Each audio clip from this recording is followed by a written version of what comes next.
The massive doors of the Galactic Council station slid open with a hiss that echoed through the chamber. Commander Hyun-woo stepped inside, his boots clicking softly against the polished metal floor. Behind him walked 5 other humans, each wearing the dark blue uniform of Earth's diplomatic corps. They looked small compared to the enormous space around them. The council chamber was built for giants. The ceiling stretched so high above that Hyun-woo could barely see it. Massive pillars carved from strange alien metals supported the structure. Around the circular room sat representatives from dozens of species, each more intimidating than the last. To the left sat the Vrexian delegation. These creatures stood nearly 3 meters tall, covered in thick armor-like scales that gleamed under the lights. Their eyes glowed with a red intensity that made Hyun-woo think of predators watching prey. Forearms ending in sharp claws rested on the arms of their seats. The largest one, wearing decorations that marked him as important, stared directly at Hyun-woo without blinking. On the right side sat the Nethros collective members. They looked more like machines than living beings. Their bodies were covered in a strange silver substance that seemed to flow like liquid, but stayed solid. No faces, just smooth surfaces where heads should be. They communicated through vibrations that translators converted to sound. Behind them sat the Korvath dynasty representatives. These were the oldest species in the council, or so the briefings had said. They looked almost like Earth's ancient reptiles, but with 6 legs and wings folded against their backs. Their skin shifted colors slowly, moving from deep purple to dark blue. Hundreds of years of life showed in their slow, deliberate movements. Hyun-woo led his team to the center of the room where a platform waited. It felt like standing in an arena. Every eye in the chamber focused on them. The humans looked fragile here. No scales, no armor, no claws, just soft skin and simple uniforms. A deep voice boomed through the chamber. The translation device in Hyun-woo's ear worked quickly to change the alien sounds into Korean words. The Galactic Council recognizes the delegation from the planet Earth. Species designation human. You have requested membership in this council. State your purpose. Hyun-woo stepped forward. His heart beat fast, but his voice came out steady. Honored members of the Galactic Council, humanity comes in peace. We have recently discovered faster-than-light travel. We know we are young compared to your civilizations. We come to learn, to trade, and to build friendship with the galaxy. A sound like grinding metal came from several aliens. The translator marked it as laughter. Not friendly laughter. Mocking laughter. The largest Vrexian stood up. The movement was sudden, aggressive. His forearms spread wide in a display that made him look even bigger. The decorations on his chest marked him as High Executor Vrathkon. His voice rumbled like thunder. Humans, we have studied your world. You fight among yourselves constantly. Your planet is divided into hundreds of territories, each competing against the others. You have nearly destroyed yourselves multiple times with primitive nuclear weapons. And now you come here to us, speaking of peace? Vrathkon moved down from his seat. Each step made the floor vibrate slightly. He approached the human platform, and Hyun-woo had to tilt his head back to maintain eye contact. The Vrexian towered over him. You are soft, Vrathkon continued. His clawed hand moved through the air near Hyun-woo's face, never quite touching but close enough to feel threatening. Look at you. No natural armor. No weapons. Your bodies are weak. Your bones break easily. Your skin tears with the slightest pressure. He leaned down until his face was level with Hyun-woo's. I could end you in seconds, human. Your entire species is fragile. Pathetic. The chamber went silent. Every alien watched to see how the human would respond. This was a test. Everyone knew it. The Vrexian Empire had dominated this part of the galaxy for centuries. They respected only strength. They were seeing if humans would show fear. Hyun-woo did something unexpected. He smiled, not a nervous smile or a fake diplomatic smile. A genuine warm smile that reached his eyes. He did not step back. He did not look away. He simply smiled at the massive predator in front of him. Vrathkon's head tilted slightly. Confusion flickered across his reptilian features. Why do you smile? I threaten your life and you smile? Because, Hyun-woo said calmly. We did not come here to fight you, High Executor. Yes, you could kill me easily. You are stronger, faster, better armed. But strength is not the only thing that matters, is it? We smile because we have hope. Hope that intelligence can overcome aggression. Hope that different species can work together instead of against each other. He turned to address the entire council, though his voice remained gentle. You are right about humanity. We are fragile. We do fight among ourselves. We have made terrible mistakes, but we learn from those mistakes. Every war we fought taught us the value of peace. Every conflict showed us the cost of violence. We come here not in spite of our weakness, but because of it. We know what it means to be vulnerable, so we value cooperation. A Nethros representative spoke, its voice coming out as precise, emotionless words. This statement is illogical. Species survive through strength and dominance. Your philosophy suggests you will be eliminated by stronger species. One of the humans behind Hyunwoo, a woman named Ji-won, stepped forward. With respect, that is not illogical. It is strategic. We cannot compete with you in raw power. We know this. So we offer something different. Humans are very good at solving problems. We adapt quickly. We think creatively. On our world, we survive not by being the strongest, but by being the smartest and most adaptable. A Korvath elder shifted in its seat, its skin rippling through shades of green. When it spoke, its voice was ancient and slow. The young species makes interesting points. But words are simple. Actions prove truth. We have seen many species claim peace while preparing for war. Vrathkon returned to his seat, though his eyes never left Hyunwoo. The Vrexian Empire votes to grant humans provisional observer status. Nothing more. They may watch our council meetings, but they have no vote. Let us see if their actions match their words. Other species voiced their agreement. The vote passed quickly. Humanity was granted the lowest possible status in the council. They could observe but not participate fully. It was barely better than being rejected completely. As the meeting ended and the humans left the chamber, Vrathkon watched them go. One of his officers approached. They are weak, High Executor. Why did you allow them even observer status? Vrathkon's eyes narrowed. Because something troubles me about them. That human looked into my eyes while I threatened him, and he smiled. Either they are fools who do not understand danger, or they are something else entirely. We will watch them closely, very closely. Outside the chamber, Hyunwoo's team gathered around him. One of them asked, Commander, were you not scared in there? That Vrexian could have killed you. Hyunwoo looked back at the massive doors, terrified. But fear is not the same as weakness.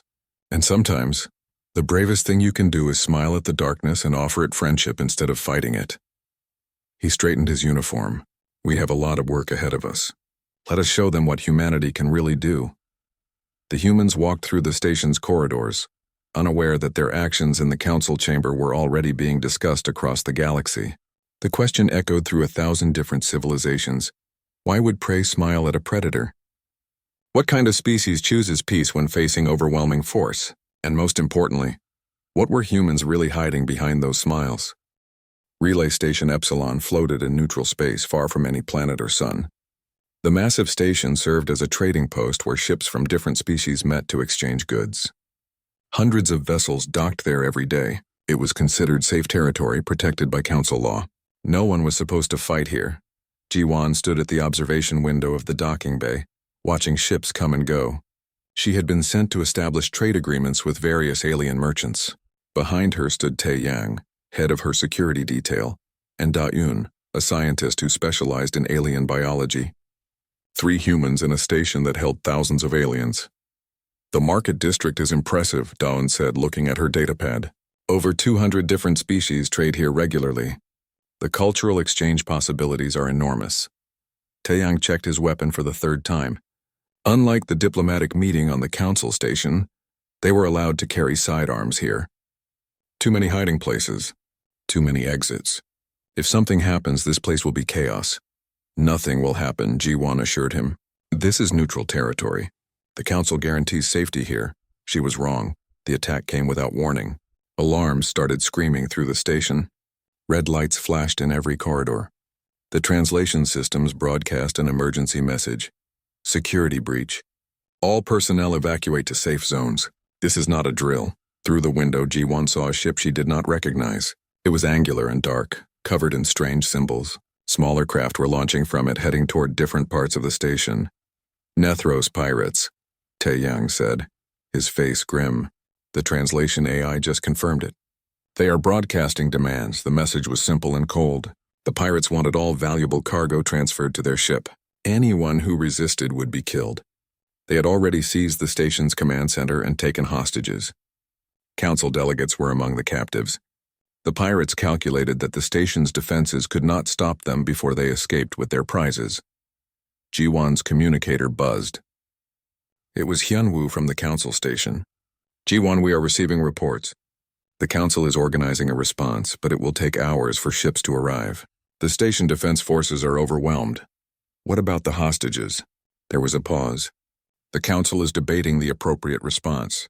Some members believe negotiation is best. Others want to wait for military support. Debating? Ji-won could not believe it. People will die while they debate. I know, do what you can, but be careful. We cannot afford to lose you. Ji-won turned to Tae-young. How many security personnel do we have on station? 3, us. Every other human is civilian staff. 3 against how many pirates? Tae-young checked his datapad. Scans show approximately 20 Nethros boarders. They are heavily armed. They have taken defensive positions in the command center. The layout gives them every advantage. Da-yoon looked between them. You are not seriously considering fighting them. We should hide with the other civilians. But Ji-won was already moving. Get me a station map.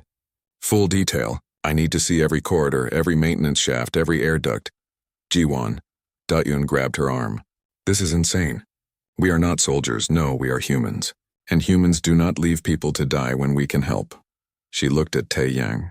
Can we do this? Tae-young smiled. It was the same kind of smile Hyun-woo had given Vrathkon. 3 humans against 20 Nethros in a fortified position? Terrible odds, but let me show you something about human tactics. He pulled up the station schematics on a wall display. His fingers traced paths through the maintenance areas. The Nethros are logical. They think in straight lines. They calculate the most efficient defensive positions and use them. But humans? He tapped a series of maintenance tunnels. We improvise. For the next 10 minutes they planned. It was not a military strategy. It was chaos organized into something that might work. They would use parts of the station the Nethros probably did not even know existed. Maintenance crawl spaces, ventilation systems, emergency access panels. They will expect a frontal assault, Tae-young explained. Professional soldiers following standard tactics. They won't expect 3 people crawling through walls. They moved quickly through the empty corridors. Most of the station's population had evacuated to safe zones. The pirates wanted it that way. Fewer witnesses, fewer complications. They did not know 3 humans were moving through the station's hidden passages like ghosts. Da-yoon proved surprisingly useful. Her knowledge of alien biology helped them understand the pirates' limitations. Nethros have excellent vision, but they rely heavily on their internal sensors. They detect movement and heat signatures. But if we move slowly through cold areas and use the station's thermal systems to mask ourselves, we might stay hidden. They reached a maintenance shaft above the command center. Through a small grating, they could see the hostages. 15 aliens from various species, including 2 council delegates, sat bound in the center of the room. Nethros pirates stood guard at every entrance. Their weapons never wavered. They were patient, calculated, professional. Tae-young pulled out his communicator and typed a message to the other 2 human security officers elsewhere on the station. A coordinated strike. 3 different entry points. Simultaneous action. The kind of plan that required perfect timing and a bit of luck. Ready? He whispered. Ji-won and Da-yoon nodded. What happened next would be analyzed by military strategists across the galaxy for years to come. The humans did not attack like soldiers. They attacked like humans. First, Da-yoon triggered a false alarm in another section of the station. Half the pirates left to investigate, thinking the station's defense forces were mounting a counterattack there. That cut the numbers in the command center from 12 to 6. Then Tae-young dropped a smoke grenade through the ventilation system. But it was not just smoke. It was a mixture Da-yoon had improvised from the station's chemical storage. It created interference with the Nethros sensors, effectively blinding them without harming the hostages. While the pirates tried to figure out what was happening, 3 humans dropped from ceiling panels they had carefully loosened. They moved fast using the confusion. Tae-young went for the weapons first, using a technique called close quarters combat that most aliens had never seen. He was inside the Nethros guard's reach before the pirate could fire, redirecting the weapon away while striking vulnerable points Da-yoon had identified. Ji-won, despite being a diplomat, had taken the same basic combat training all Earth personnel received. She moved to the hostages, cutting their restraints with a blade while staying low. "Stay down," she told them. "Help is here." The other two human security officers burst through different doors simultaneously, having circled around through maintenance corridors. The Nethros found themselves attacked from 3 directions at once by enemies who should not have been able to reach them. The fight lasted less than 2 minutes. The pirates' advantages, superior weapons, better positions, enhanced strength, meant nothing when they could not see properly and faced opponents who did not fight according to any logical pattern they could predict. When the station's defense forces finally arrived, they found all 20 pirates restrained, 0 hostages injured, 3 humans sitting calmly among the wreckage, giving first aid to a Korvath delegate who had panicked during the rescue. The commander of the station defense force, a 4-armed Talaxian, stared at the scene. How? We analyzed the situation. It was impossible to rescue the hostages without significant casualties. The mathematics were clear. Jiwon looked up from bandaging the delegate. Maybe mathematics do not account for everything, but you are only 3 individuals. They were 20. This should not have worked. Taeyang checked his weapon and holstered it. Should not have worked according to standard tactics, maybe. But humans do not always use standard tactics. We adapt, we improvise, we use whatever is available. Word of the incident spread quickly across the galaxy.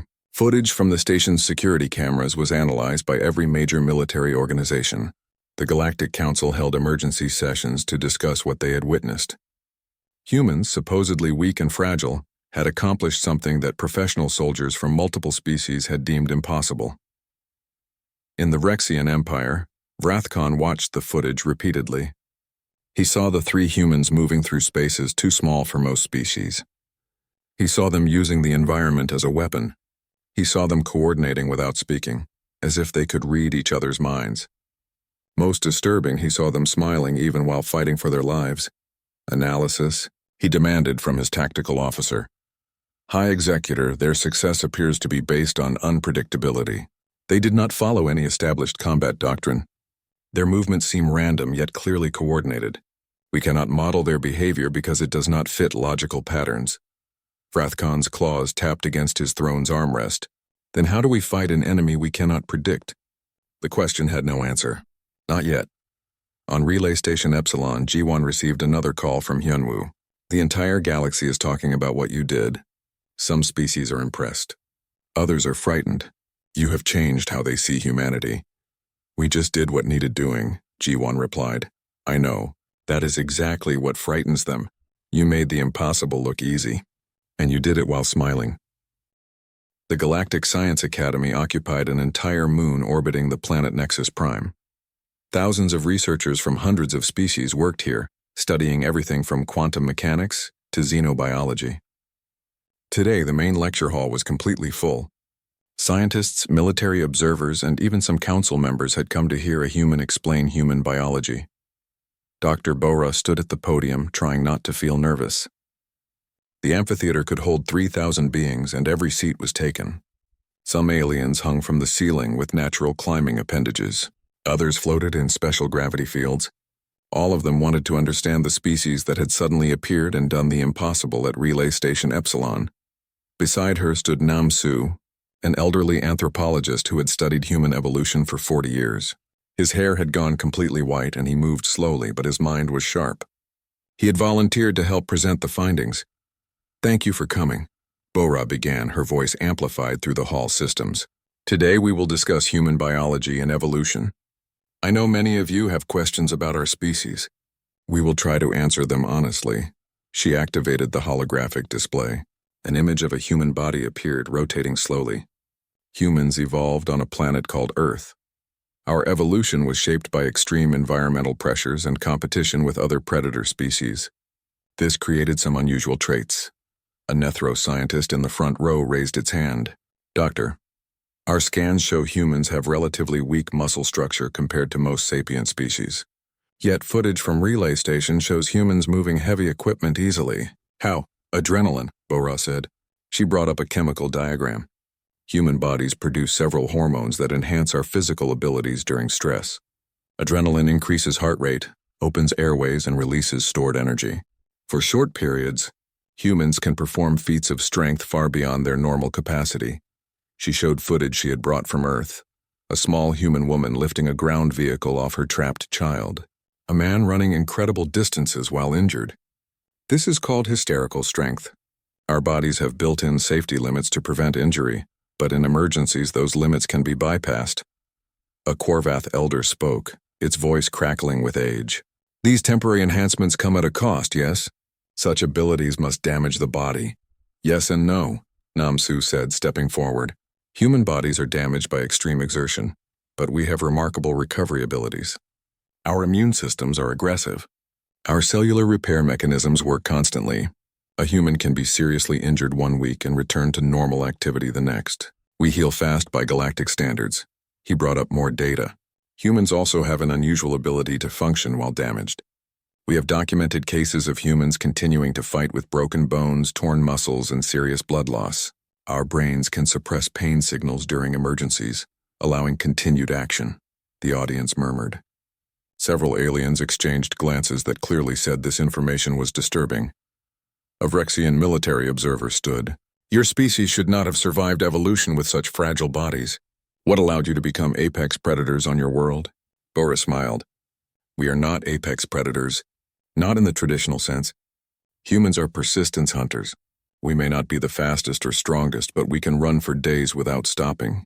On Earth, we would chase prey animals until they collapsed from exhaustion. No other species could match our endurance. She showed footage of human marathon runners, people who ran over 40 kilometers for sport. This is a recreational activity on Earth. Humans do this for fun. We evolved to cover vast distances efficiently. Our bodies sweat to cool ourselves, allowing continuous exertion in hot environments. Most predators overheat after short chases. Humans do not, insane, muttered a Talaxian researcher. Running until prey dies of exhaustion is psychological torture.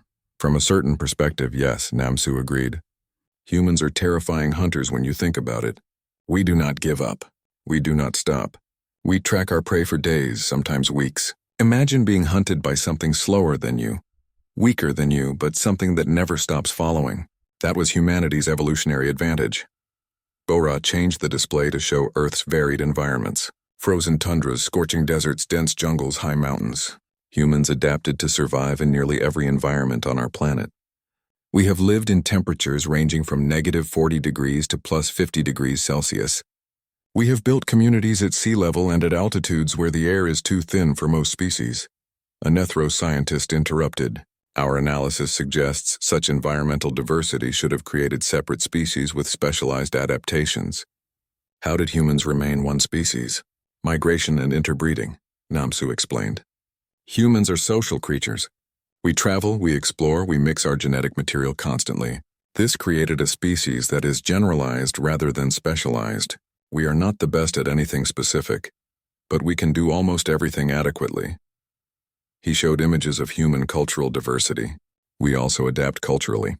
When we could not change our bodies fast enough, we changed our environment. We created clothing for cold weather. We built shelters from heat. We invented tools to make us stronger. Technology is part of human evolution. Bora pulled up a new slide. This one showed human dietary information. Here is something interesting. Humans are omnivores, meaning we can eat almost anything. Plant matter, animal flesh, even things that are mildly toxic to us. Toxic? A Korvath scientist leaned forward. Explain. Humans regularly consume substances that would be poison to many species. Caffeine, for example. She showed the chemical structure. This stimulant is toxic in the amounts humans consume it. We drink it daily. Alcohol is another example. It is literally a poison that damages our liver, but humans drink it socially. Capsaicin, the chemical that makes peppers spicy, triggers pain receptors. Humans eat it for pleasure. The hall erupted in noise. Scientists argued in dozens of languages. The translation system struggled to keep up with the overlapping conversations. Order, called the moderator. Please, one question at a time. A young Vrexian scientist stood. You are describing a species that voluntarily consumes toxins, inflicts pain on themselves, and pushes their bodies to destruction. This is not rational behavior. Why do humans do these things? Namsu chuckled. It was a warm, grandfatherly sound. Because we enjoy challenges. Humans seek out difficulty. We climb mountains not because we need to, but because they are there. We run marathons to prove we can. We eat spicy food because the burn feels good after a while. We push ourselves constantly, but why? The Vrexian pressed. What evolutionary advantage does seeking pain provide? Preparation, Bo-Ra answered. By constantly challenging ourselves in safe environments, we prepare for real challenges. A human who runs marathons for fun is ready to run when truly necessary. A human who practices fighting as sport is ready to fight when lives are at stake. We turn survival skills into recreation. She pulled up footage of human sports: boxing, martial arts, rock climbing, extreme skiing. These activities are dangerous. Humans get injured doing them. Some die. But we do them anyway because facing controlled danger makes us better at handling real danger. The Nethro scientist who had spoken first stood again. Dr. Bo-Ra, based on this presentation, humans should be one of the most feared predator species in the galaxy. Your endurance is remarkable. Your pain tolerance is extreme. Your adaptability is beyond most species, yet you present yourselves as peaceful. You smile when threatened. This does not make sense. Bo-Ra looked at Namsu, who nodded encouragingly. She took a breath before answering. You are right. Humans could be terrifying. We know this about ourselves. Our history is full of wars. We have nearly destroyed ourselves multiple times. We know what we are capable of when we choose violence. She paused, making sure everyone was listening. But that is the key word: choose. Humans are self-aware enough to understand our own nature. We evolved as persistent hunters, yes. We can endure incredible hardship, yes. We can be dangerous when necessary, yes. But we are also intelligent enough to choose a different path. Namsu added, young species see strength and think they must use it. Older species learn that true strength is choosing when not to use your abilities. Humans learned this lesson through painful experience. We fought wars for thousands of years before we learned the value of peace. A Korvath elder, older than most beings in the room, spoke softly. I have seen many species rise and fall over my lifetime. Most destroy themselves or others. The human story is familiar, a dangerous species learning to control its nature. But humans are young. Only recently have you reached the stars. How can you be certain you have truly changed? How do we know you will not revert to your violent nature? The room went silent. This was the real question everyone wanted answered. Bo-Ra met the elder's eyes. We cannot be certain. That is the honest answer. Every day, every human makes a choice to be peaceful or violent. We have laws, cultures, and values that guide us toward peace, but individuals still choose. What makes us different now is awareness. We know our history. We teach it to every child. We remember what happens when we give in to our worst instincts. Namsu placed a gentle hand on her shoulder. My generation fought in Earth's last global war. I saw what humans can do to eat. Nova Sol sat on the edge of human-controlled space, a farming colony on a planet with rich soil and gentle seasons. 50,000 humans called it home. They grew food, raised children, and built a peaceful life far from Earth. The colony had only a small peacekeeping force, barely enough to handle local disputes. It was never meant to defend against a real military threat. War. Commander Krelthas looked at the planet through his flagship's view screen and felt nothing but contempt. The Vrexian Empire had watched humans long enough. These soft creatures with their smiles and peaceful words needed to learn their place in the galaxy. The Empire would teach them with fire and force. 20 warships against a farming colony. His second officer said, They have no real defenses. This will be over quickly. Krelthas nodded. Send the demands. Total surrender. If they resist, we destroy their settlements from orbit. Make it clear that mercy is not an option. On the planet's surface, Captain J. Juan received the transmission in the colony's small command center. He was a peacekeeping officer, not a soldier. His job was usually breaking up arguments between neighbors or helping lost children. Now he stared at a screen showing 20 Vrexian warships and a demand for immediate surrender. Lieutenant Subin stood beside him, her face pale. 20 warships. We have 3 small patrol ships and weapons designed for crowd control, not warfare. We cannot fight this one, no, J. Juan agreed. We cannot fight it conventionally. He activated the colony-wide communication system. Attention all residents of Nova Sol. This is Captain J. Juan. We are under attack by the Vrexian Empire. We have approximately 2 hours before they begin landing troops. I need everyone to implement Emergency Protocol 7. Subin looked at him in surprise. Protocol 7? That is just a theoretical exercise. We have never actually practiced it. Then it is time to see if human improvisation works as well as everyone says it does. Protocol 7 was simple in concept, but complex in execution. Instead of fighting the enemy directly, make the planet itself fight for you. Use every advantage the colonists had. Knowledge of terrain, understanding of local weather patterns, control of infrastructure. Turn a peaceful colony into a nightmare for invaders. The colonists moved fast. 50,000 people, from children to elderly, each had a role. The farmers knew every valley and hill. The engineers knew every power line and water pipe. The teachers knew how to coordinate large groups. Everyone knew this was survival. When Vrexian dropships landed 2 hours later, they found the colony seemingly deserted. Buildings stood empty. Streets were clear. It looked like the humans had evacuated completely. Krelthus considered this cowardice. He sent 1,000 troops to secure the main settlement. The first trap triggered when the Vrexian soldiers entered what looked like a warehouse. The floor gave way not into a pit, but into the colony's underground irrigation system. Suddenly, 100 soldiers were swept away by rushing water, tumbling through pipes toward a reservoir 5 kilometers away. The pipes were too small for them to stand. They could only be carried by the current. By the time they crawled out at the reservoir, they were disoriented, separated, and missing their weapons. The second trap was subtle. The Vrexian scanners stopped working properly. Their communications became filled with static. Lieutenant Subin, who had studied electrical engineering before joining peacekeeping, had overseen the modification of the colony's power grid. It now generated electromagnetic interference that disrupted Vrexian technology, without affecting the colony's own hardened systems. Without scanners and with limited communication, the Vrexian troops had to move carefully through the settlement. This was when the colonists struck, not with direct attacks but with harassment. A sniper shot from a window, hitting one soldier before vanishing. A small explosion collapsed a building, blocking a street. A fire started in what looked like an accident, spreading smoke that the Vrexians' environmental filters struggled with. Krelthas grew frustrated. They are primitives with farming equipment. How are they causing this much trouble? What he did not understand was that the colonists were not fighting like soldiers. They were fighting like humans. Every tactic was improvised. Every trap used materials meant for farming. Every attack came from an unexpected direction. Minji, a schoolteacher, led a group of teenagers in operating the colony's communication network. They monitored Vrexian movements using hidden cameras meant for wildlife observation. They coordinated civilian evacuations using school buses. They even hacked into some Vrexian equipment using coding skills learned in high school computer classes. They are moving toward the water treatment plant, Minji reported to Jaehwan. If they control our water, they control us, and let them have it, Jaehwan replied. But not before we make some modifications.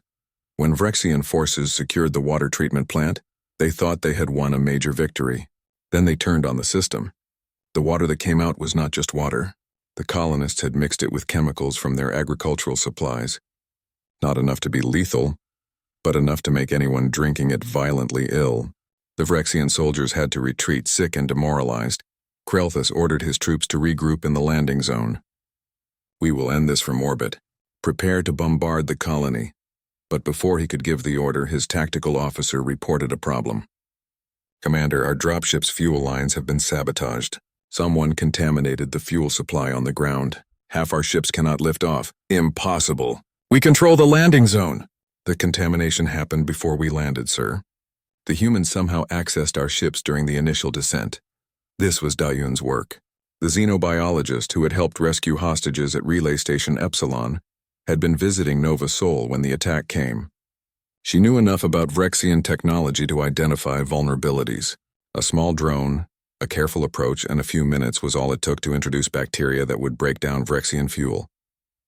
The bacteria was harmless to humans but devastating to alien technology. The battle dragged on for 3 days.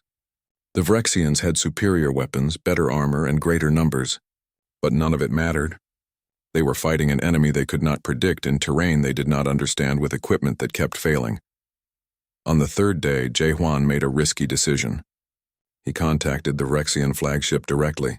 War Commander Krelthus, this is Captain Jaehwan of Nova Sol Colony. I want to propose a ceasefire, Krelthus laughed. You are losing, human. Why would I agree to stop? Am I losing? Jaehwan asked calmly. You have 20 warships in orbit. You have 1,000 elite soldiers on the ground, yet you have not captured even one settlement. Your troops are sick, confused, and demoralized. Your equipment keeps failing. How long can you maintain this operation? How long before the Galactic Council notices that you attacked a civilian colony? How will that look for the mighty Vrexian Empire? There was a long silence. Krelthus was a warrior, not a diplomat, but he was not stupid. This human was right. The Empire's reputation would suffer if word got out that they could not defeat a farming colony. What are you proposing? Withdraw your forces. No one else needs to die. We will tell the Council this was a misunderstanding, a territorial dispute that was resolved through negotiation. You get to leave with your honor intact. We get to keep our lives, and if I refuse, if I simply destroy your colony from orbit? Jaehwan's voice was steady. Then you murder 50,000 civilians in an unprovoked attack on a Council observer species. Every transmission we have sent has been recorded and transmitted to multiple locations. The galaxy will know what you did. Is that worth teaching humans a lesson? That evening, the Vrexian fleet began withdrawing, but not before Krelthus demanded to meet Jaehwan face to face. They met in an open field between the settlement and the Vrexian landing zone. Krelthus came with 2 guards. Jaehwan came alone. The Vrexian commander towered over the human just as Vrathcon had towered over Hyunwoo months before. You fought well for prey species. You used tricks and deception instead of honor. We used what we had, Jaehwan replied. You came with warships. We had farming tools. We adapted. Krelthus studied him. My forces captured several of your colonists during the fighting. We could have killed them as examples. Yet you never asked about them. You never demanded their return. Because I knew you would not harm them. How could you know that? Because harming prisoners serves no tactical purpose. You are a warrior, not a murderer. You understand honor, even if we define it differently. Something changed in Krelthus's expression. Respect, perhaps. Or maybe just confusion. I could still kill you now. You stand here unarmed within reach of my claws. Jaehwan smiled. It was the same smile Hyunwoo had given. The same smile Jiwon had worn while fighting pirates. The smile that confused every alien who saw it. Yes, you could. But you won't. Why do humans always smile when facing death? Because we have hope. Hope that today's enemy might become tomorrow's friend. Hope that violence is a choice, not an inevitability. Jaehwan extended his hand in the human gesture of peace. We do not have to be enemies, Commander. Krelthus looked at the offered hand. In Vrexian culture, showing the symposium hall on Nexus Prime was designed for debate. Circular seating surrounded a central stage where speakers could address the audience from all sides. Today, the hall held over 5,000 beings from across the galaxy. Psychologists, philosophers, military strategists, and political leaders had all come to discuss one topic: the human paradox. Dr. Acha adjusted her notes nervously. She was a psychologist, not a warrior or diplomat. She studied minds, not politics. But after the incidents at Relay Station Epsilon and Nova Sol, the galaxy had questions that only a human psychologist could answer. Why did humans act the way they did? What drove their choices? And most importantly, could they be trusted? The moderator, a Korvath named Elder Morveth, opened the symposium with a simple statement. We have gathered to understand humanity. In less than 1 standard year, this species has challenged everything we believed about civilization. They appear weak but fight effectively. They speak of peace but excel at war. They smile when threatened with death. This contradictory nature troubles many species. Today we seek understanding. Dr. Acha took the stage. The lights focused on her, making the vast audience fade into shadows. She could feel thousands of eyes watching her. Some curious, some suspicious, some afraid. Thank you for this opportunity, she began. I will try to explain human psychology as clearly as possible. But I must warn you, humans are complicated. Even we do not fully understand ourselves sometimes. She activated a display showing images of Earth throughout history, battles and peace treaties, destruction and construction, conflict and cooperation. Humans evolved in constant competition, not just with other species, but with each other. For most of our history, different human groups fought for resources, territory, and survival. This shaped our psychology deeply. A Nethros in the front row raised its hand.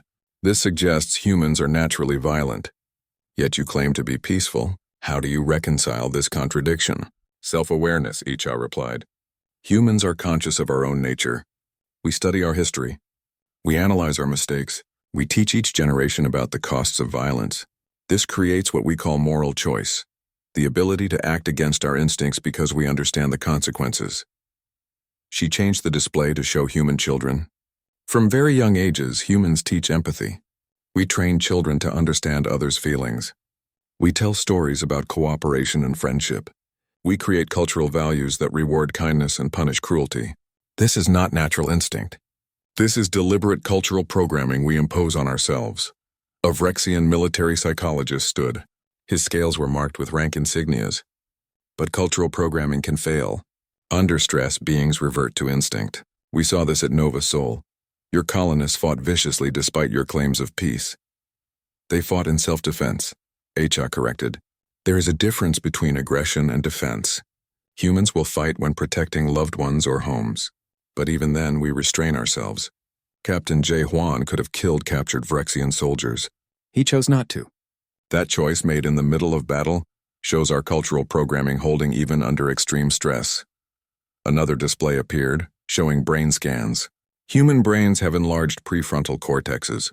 This is the part that handles complex decision-making, planning, and self-control. We can override our immediate emotional responses with rational thought. This is what allows humans to choose peace even when afraid or angry. Fascinating but troubling, said a Talaxian philosopher. You describe a species that deliberately suppresses its nature. This suggests internal conflict. Can such a species be stable? HFY smiled. That is an excellent question. The answer is no and yes. Individual humans experience internal conflict constantly. We feel anger but choose patience. We feel fear but show courage. We feel selfishness but practice generosity. This conflict is exhausting. It requires constant effort. She paused, making sure everyone understood. But this is precisely why human culture emphasizes support systems. We have families, friends, communities. We talk about our feelings. We help each other maintain those difficult choices. No human is peaceful alone. We are peaceful together. The symposium continued for hours. Scientists presented data about human behavior. Philosophers debated human ethics. Military officers analyzed human tactics. Through it all, one question kept arising. Could humans be trusted? Then Executor Quindle of the Nethros Collective took the stage. He was a specialist in logic and game theory. His presentation had been highly anticipated. When he spoke, his voice was cold and precise. I have analyzed human behavior from an evolutionary and strategic perspective. My conclusion is troubling. He brought up a complex diagram showing interaction patterns. Humans are apex predators that have learned to mimic prey behavior. They display weakness to lower the guard of potential threats. They speak of peace while maintaining the capacity for extreme violence. They smile to disarm others emotionally while preparing tactical advantages, the audience murmured. This was not just analysis. This was accusation, Quindle continued. Consider the evidence. At Relay Station Epsilon, humans appeared as simple merchants but turned out to be capable warriors. At Nova Sol, a farming colony somehow possessed the skills to resist military forces. Either humans are deliberately hiding their capabilities, or they are training every civilian for combat while pretending to be peaceful. He turned to face HFY directly. Dr. HFY, you speak of choice and culture, but from a strategic perspective, these are perfect camouflage. By presenting themselves as harmless, humans infiltrate galactic society. They gain trust while concealing their true nature. They are predators pretending to be prey. The hall erupted in debate. Some species agreed with Quindle's assessment. Others defended humanity. Voices overlapped in dozens of languages as the translation system struggled to keep up. Elder Morveth called for silence. Dr. HFY, you may respond to these accusations. HFY stood slowly. She felt the weight of this moment. How she answered could determine humanity's future in the galaxy. She took a deep breath and spoke clearly. Executor Quindle is right about one thing. Humans are capable of great violence. We have fought terrible wars. We have developed weapons that could destroy our entire planet. We have the capacity to be the predators he describes. She paused. But he is wrong about our intentions. She walked to the center of the stage. We are not hiding our nature. We are choosing to change it. Yes, every human receives some basic training in self-defense. Not because we plan to fight, but because our history taught us the cost of helplessness. Yes, we maintain the capacity for violence. Not because we want to use it, but because we learned that strength sometimes prevents conflict. Her voice grew stronger. The galaxy sees this as contradiction. We see it as balance. We are strong enough to fight, but wise enough to choose peace. We are capable of cruelty, but committed to kindness. This is not camouflage. This is growth. This is a species learning from its mistakes and trying to be better. A young Vrexian in the audience stood. But how can we trust that humans will continue choosing peace? What stops you from reverting to violence when it becomes convenient? Before HFY could answer, a human man stood in the audience. It was Sung Ho, a diplomat who had been observing quietly. May I speak? Elder Morveth nodded. Sung Ho walked to the stage, moving slowly. He was middle-aged, with scars visible on his hands and face. I am not a scientist or a psychologist. I am just someone who has lived through war. He rolled up his sleeve, showing more scars. These are from Earth's last global conflict. I was a soldier. I killed people. Enemy soldiers who were trying to kill me. The hall went silent. This was the first time a human had openly discussed participating in violence.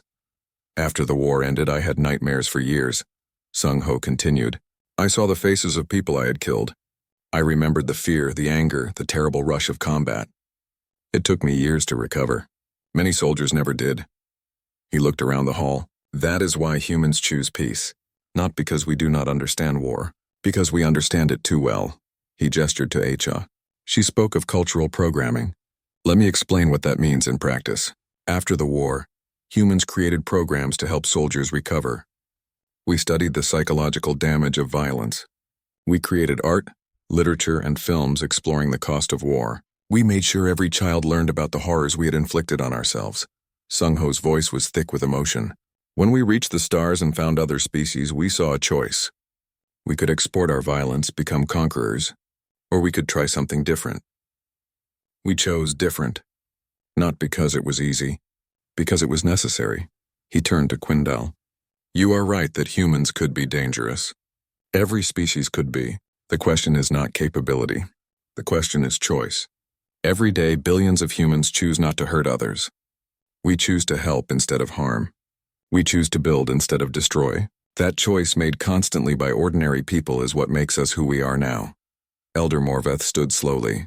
The ancient Korvath had been alive for over 2,000 years. He had seen countless species rise and fall. When he spoke, even the most skeptical listeners paid attention. I have lived long enough to see patterns. The emergency alert reached every corner of the galaxy simultaneously. The Galactic Council broadcast on all frequencies with a message that made even the most powerful civilizations feel helpless. Unknown hostile entities have been detected. Multiple worlds have gone silent. All species are advised to prepare defensive measures. The Voidborn had awakened. Commander He-Jin stood on the bridge of the human research vessel Discovery, staring at the sensor readings that made no sense. The ship had been studying a distant nebula when the alert came through. Now those sensors showed something that should not exist. Massive energy signatures moving through space without ships, consuming everything in their path. Analysis? She asked her science officer, Dong Hyun. The engineer shook his head, frustrated. Whatever they are not made of normal matter. They appear to be pure energy somehow maintaining cohesive form. They absorb conventional weapons fire and convert it to fuel.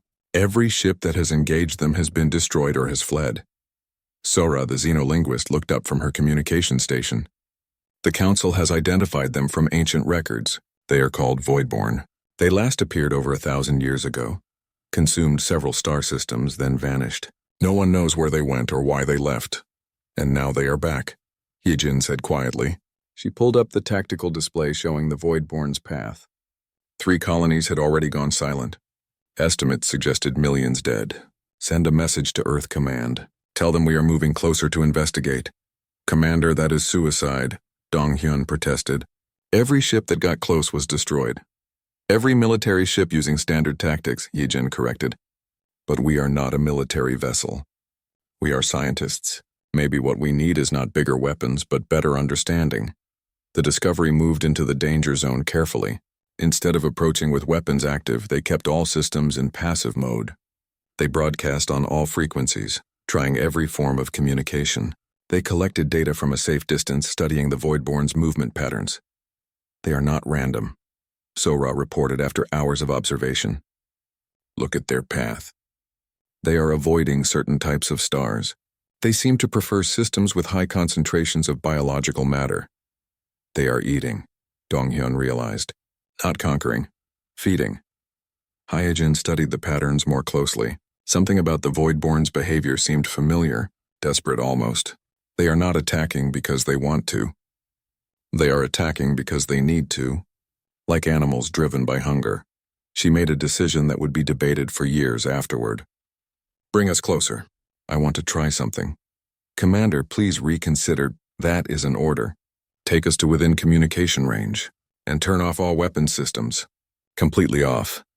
The crew followed orders, though every instinct screamed this was wrong. The Discovery drifted toward a group of voidborn entities, defenseless and broadcasting peace on all frequencies. The Voidborn noticed them. 3 entities changed course, moving toward the human ship. On the bridge, alarms started wailing. Everyone expected to die. Instead, the Voidborn stopped just outside weapons range. They circled the ship like curious animals investigating something new. Sora gasped. Commander, I am receiving something. It is not language exactly, but there are patterns in their energy emissions. I think they are trying to communicate. For the next hour, Sora worked to decode the patterns while Hyojin kept the ship perfectly still. Gradually, meaning emerged from the chaos. The Voidborn were not mindless. They were intelligent. And they were terrified. They are fleeing, Sora translated.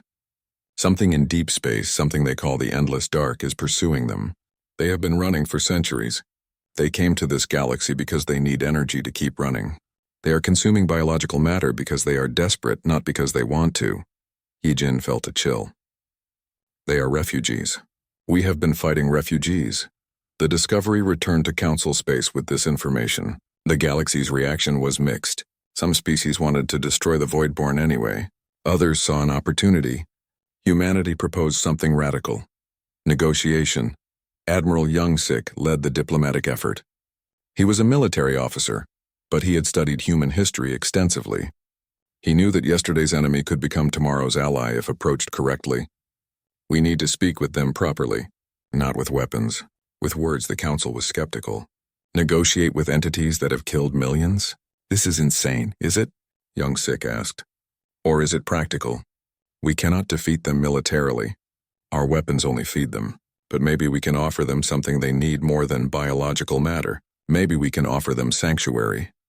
Insu, a diplomatic officer known for his unconventional thinking, volunteered to lead the mission. He assembled a small team of humans and a few brave aliens from other species. They approached the Voidborn in an unarmed transport, broadcasting peaceful intentions. The galaxy watched in horror as the small ship drifted toward the massive energy entities that had destroyed warships 10 times its size. Every tactical expert predicted the transport would be consumed. Every simulation showed 0 survival probability. Insu stood at the front of the transport's bridge watching the Voidborn approach. His hands were steady, but his heart raced. He opened a communication channel and spoke clearly. Voidborn entities, we are here to talk. We understand you are fleeing from something. We understand you need energy to survive. We want to help you. Silence. The Voidborn circled the transport. Insu continued. We have studied your path. We have analyzed your needs.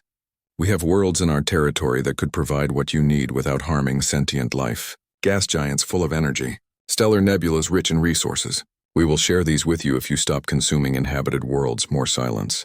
Then slowly, patterns emerged in the Voidborn's energy emissions. Sora, who had come along to translate, worked frantically to decode them. They are confused, she reported. They say no species has ever offered to help them. They ask why we would share resources with enemies. Insu smiled.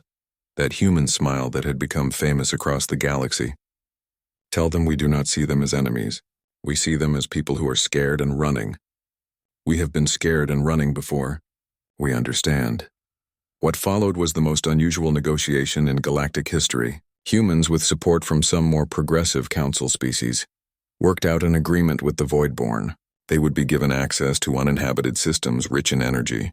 In return, they would stop attacking living beings. They would even help defend the galaxy if the endless dark ever arrived. Not everyone was happy with this arrangement. The Vrexian Empire in particular protested strongly. You reward aggression with gifts, Vrathkon argued in the council chambers. This sets a terrible precedent, Youngsik faced him calmly. We reward cooperation with cooperation. The Voidborn were aggressive because they were desperate. Now they are not desperate. Problem solved. And if they betray this agreement, if they attack again, then we deal with that if it happens.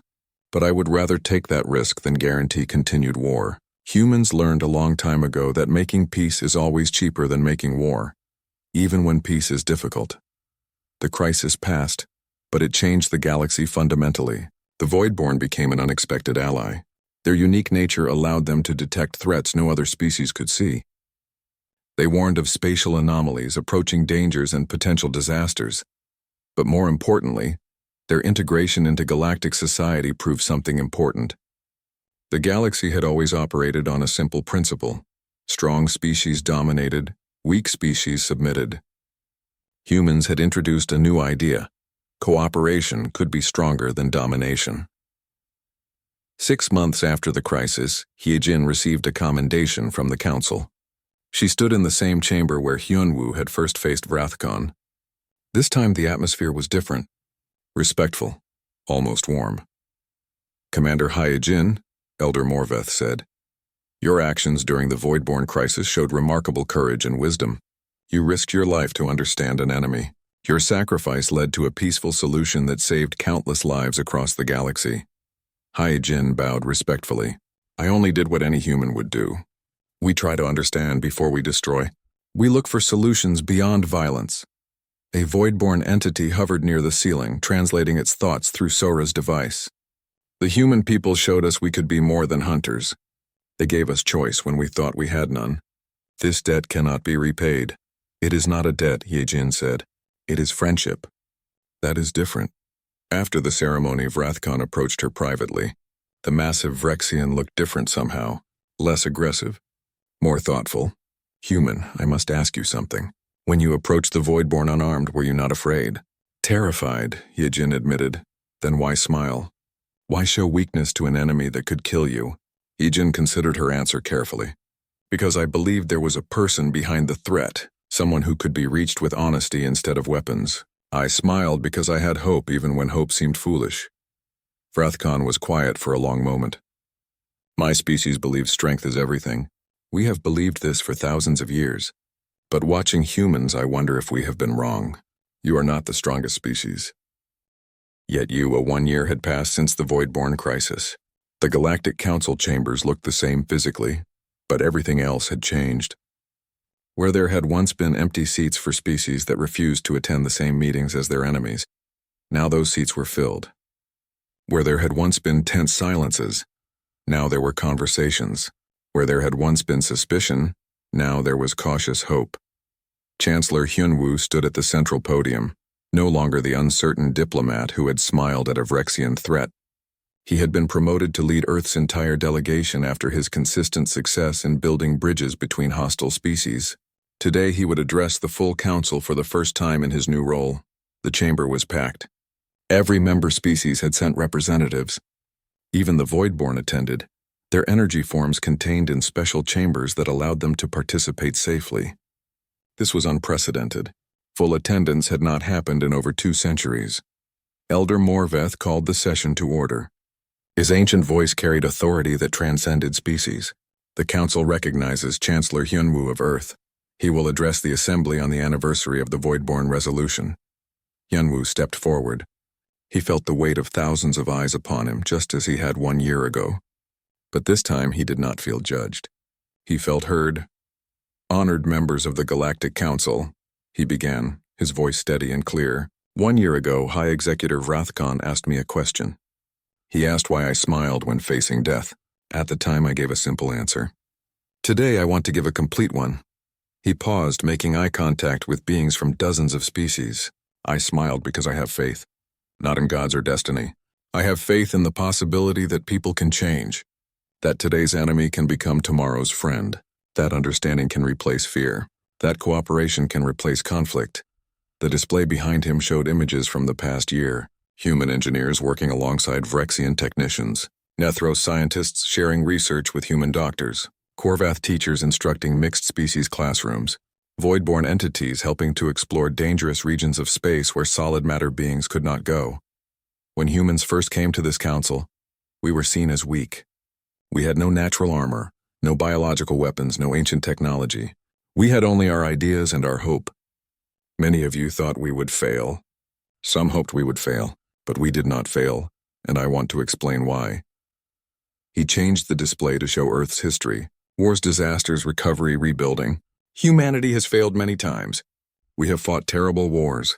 We have made weapons capable of destroying our entire species. We have hated and killed each other over differences in appearance, belief, and territory. Our history is full of mistakes. A Vrexian council member stood. It was Vrathcon, but he looked different. The aggressive posture was gone, replaced by something more thoughtful. Chancellor, you speak of failures, yet you call them lessons. How can destruction teach construction? Because failure teaches what not to do, Hyunwoo replied.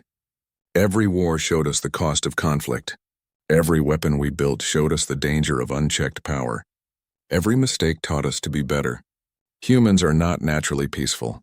We chose to become peaceful because we learned what happens when we are not. He gestured to the various species in the chamber. When we met you, we saw our own history reflected. Strong species dominating weak ones, ancient grudges preventing cooperation, fear driving aggression. We recognized these patterns because we had lived them, and we knew where they led, to destruction or stagnation. The display changed again, showing the rescue at Relay Station Epsilon. When pirates took hostages, our people acted immediately. Not because we are naturally heroic, because we learned that waiting for perfect solutions often means never acting at all. We learned that improvisation can defeat superior force. We learned that 3 people who refuse to give up can change outcomes that mathematics says are impossible. Images of Nova Sol appeared, colonists defending their homes. When the Vrexian Empire tested us, our farmers became soldiers. Not because we wanted war, because we understood that strength protects peace, that the ability to fight makes the choice not to fight meaningful. Captain J. Juan could have killed his prisoners. He chose mercy instead. That choice defined who we are more than any victory could. Kreltas, the Vrexian commander who had attacked Nova Sol, stood. He now worked as a military advisor to the reformed Vrexian diplomatic corps. Chancellor, I was there. I saw your colonists fight. They were fierce, ruthless in tactics. Yet they treated my captured soldiers with respect. This contradiction still confuses me. It is not a contradiction, Hyunwoo said gently. It is balance. We fought because we had to. We showed mercy because we chose to. Humans understand that you can be strong without being cruel, that victory without honor is just slaughter, that the true test of character comes not in how you treat enemies during war, but how you treat them after. He turned to address the entire chamber. The Voidborn crisis showed us something important. For generations, this galaxy has operated on a simple principle. Strength determines survival. The strong dominate, the weak submit. But this principle has kept you locked in endless cycles of conflict, always preparing for the next war, always suspicious of neighbors, always afraid. The display showed the first meeting with the Voidborn. When Commander Hyejin approached the Voidborn unarmed, every tactical expert said she would die. Every simulation showed 0 chance of success. But she did not die. She succeeded because she tried something this galaxy had forgotten: compassion toward enemies. A Nethros representative spoke, its voice precise and logical. Chancellor, you describe emotions, faith, hope, compassion, as if they are strategies. But emotions are irrational. They cloud judgment. They lead to poor decisions, Hyunwoo smiled. Do they? Let us look at results. Emotional, irrational humans resolved the Voidborn crisis peacefully, while logical, rational species were preparing for war. Emotional humans rescued hostages that calculations said were lost. Emotional humans defended a colony against odds that mathematics said were impossible. Perhaps emotion is not the weakness you think it is. He stepped closer to the Nethros representative. Your species prides itself on logic. You calculate the most efficient path to every goal, but efficiency is not the same as effectiveness. The most efficient solution to the Voidborn was extermination. But the most effective solution was cooperation. Logic alone would never have found that answer because logic cannot imagine that enemies might become friends. Elder Morveth rose slowly, his ancient body moving with deliberate grace. The Chancellor makes important points. For too long, this council has operated on fear and calculation. We have forgotten that civilizations are built by beings, not by mathematics. Beings who feel, who hope, who choose. He looked around the chamber. I have lived over 2,000 years. I have seen empires rise and fall. I have seen countless species reach the stars. But I have never seen a species like humans. They are young, so young they barely understand the galaxy they have entered. Yet they teach us lessons we had forgotten. The ancient Korvath's skin shifted through colors showing deep emotion. When humans first came here, I wondered if they would survive. They seemed too soft, too optimistic, too trusting. But I was wrong. Their softness is not weakness. Their optimism is not naivety. Their trust is not foolishness. These are choices made with full knowledge of the risks, and that makes them stronger than all of us. A voice came through the void-born translator speaking for the energy beings. Before meeting humans, we were refugees running from darkness. We consumed biological matter because we saw no other choice. Humans showed us choice exists. They offered friendship when we expected death. They shared resources when we expected war.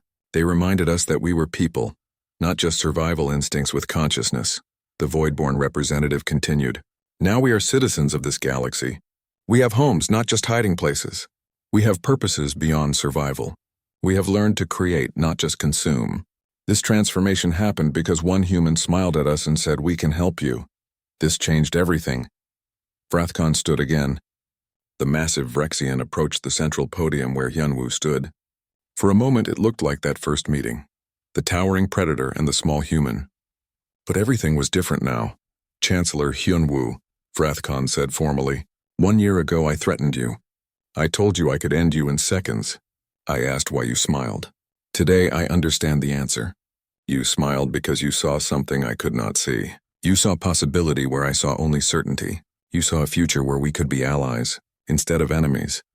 The Vrexian extended his primary hand in what was now becoming a standard gesture across the galaxy.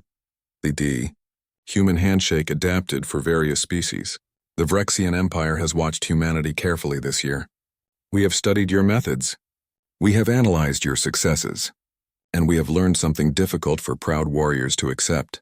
We were wrong. Hyunwoo took the offered hand. The gesture was symbolic, powerful. A Vrexian high executor acknowledging error in front of the entire council. We were wrong to measure strength only by military power, Vrathcon continued. We were wrong to believe that peace came only through dominance.